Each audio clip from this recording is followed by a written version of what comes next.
Assalamu alaikum class 7. Today we are going to start with a poem No, written by Thomas Hood. ये poem जो poet ने लिखी है वो नवंबर के महीने के बारे में लिखी है।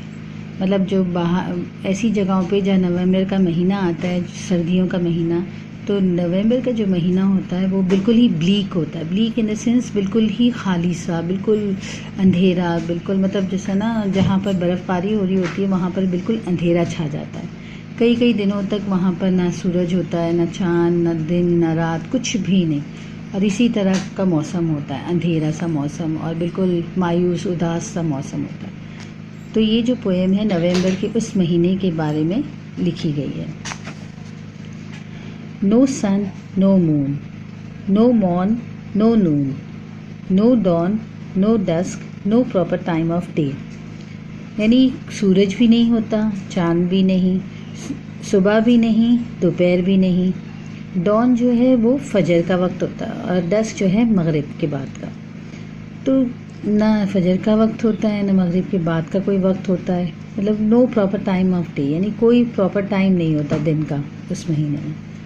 No sky, no earthly view, no distance looking blue। यानी ना आसमान नज़र आ रहा होता है सही से और ना ही earthly views यानी जो ज़मीन पर नज़ारे हैं वो नज़र आ रहे होते हैं, और ना ही आसमान के बीच का, आसमान और ज़मीन के बीच का हिस्सा नज़र आ रहा होता है।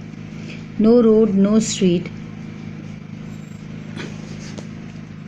no to other side the way।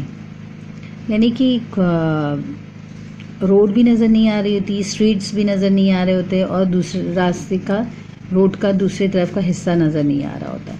No end to any row, no indications where the crescents go, no top to any steeple. यानी कि दूर दूर तक कुछ नज़र नहीं आ रहा होता। और no indications where the crescents गो, यानी कि सूरज चाँद वगैरह कहाँ जाते किसी को नहीं पता। और स्टीपल वो होते हैं जो मीनार को कहते हैं, मस्जिद के या चर्च के मीनार को। तो ये भी, उसका ऊपर का हिस्सा भी नज़र नहीं आ रहा होता। नो टॉप भी नज़र नहीं आ रहा होता।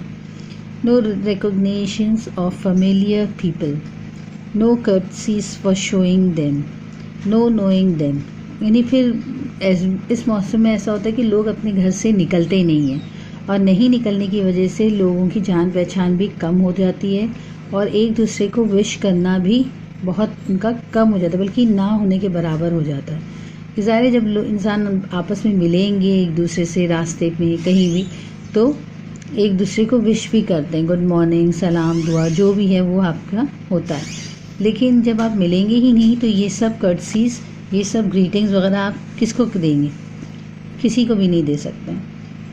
No travelling at all, no locomotion, no inkling of the way, no notion. यानी कि ना ट्रैवलिंग होती है, ना ट्रांसपोर्ट नज़र आता है और कोई रास्ता भी नहीं सूझता और कोई आइडिया भी नहीं हमारे जहन में आता। नो गो बाय लैंड और ocean, no mail, no post. यानी कि हम ना ज़मीन के ज़रिए ट्रैवल कर सकते हैं, ना समंदर के ज़रिए, और ना ही कोई मेल या कोई पोस्ट हमारे पास आती है। यानी कम्युनिकेशन का कोई तरीका, रास्ता नहीं बाकी रहता। No news from any foreign coast, no park, no ring, no afternoon gentility, no company, no nobility। यानी कि ऐसे मौसम में दूसरी जगहों से, फॉरेन कंट्रीज़ वगैरह से भी कोई राब्ता नहीं रहता, कोई पार्क में हम घूमने नहीं जा सकते, कोई रास्तों पे हम नहीं जा सकते, और कोई अपर क्लास के लोगों को हम नहीं मिल सकते, मतलब किसी किस्म के लोगों को हम नहीं मिल सकते।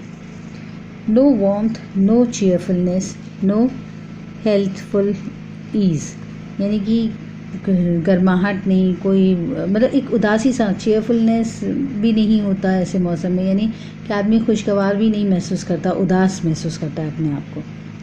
No comfortable feel in any member, यानी कि किसी मेंबर में कंफर्टेबल, मैंने हम आपस में भी कंफर्टेबल फील नहीं कर रहे होते हैं। No shade, no shine, no butterflies, no बीज।